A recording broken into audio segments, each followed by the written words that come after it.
عن أيضا المداخلات الهاتفية عبر 0432366666.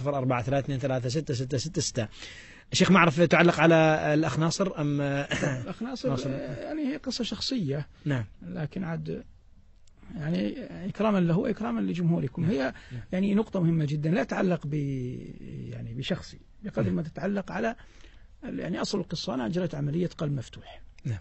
وبعد أن ثاني يوم أفقت من العملية وكانت الخياطة قد تمت وكل شيء، جاء الأطباء اللي جرت العادة أنهم يتفقدون المرضى في العناية المركزة. وكان هذا اللي توي قد استيقظت من البنج يعني بعد 24 ساعة من العملية. الممرض المسؤول عني لاحظ قضية شيء في الدم، فأخبر به الطبيب الذي ينيب، فالطبيب استدعى طبيبا آخر، والطبيب الآخر استدعى طبيبا ثالثا، حتى اجتمع قرابة 14 شخصا من الأطباء والمسؤولين عن قضية المرضى بما فيهم حتى إنهم وحلوا يعني أسقط في أيديهم ماذا يفعلوا كل ذلك وأنا لا أدري. يعني أنا أرى الوجوه تغيرت والوجوه خائفة والأجهزة خلف رأسي يعني خلف السرير وهي تعطي إشارات غير طيبة، لكني أنا لا أراها لكني أراها في وجوههم.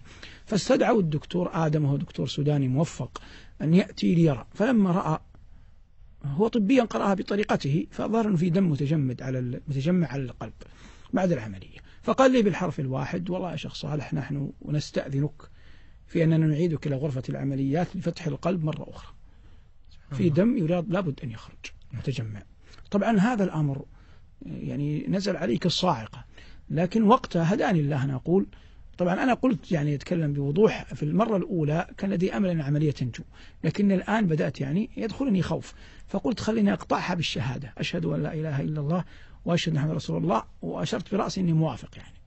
فهو أوكل إليهم فك الأجهزة الموجودة، فأقول أنا مركزة تمهيدا لنزولي، ولبس الكمام ونزل يسبقوني غرفة العمليات. في هذه اللحظة كانت هناك ممرضة لبنانية واقفة على الشمال من عندي، هداها الله، قالت لي: ما تعرف صالح مع شيخ ما شيخ لا تعرفها، قالت يا أخ، أو قالت نادتني يا صالح ما أدري، قالت: اسمع صلي على النبي وهي تفرج.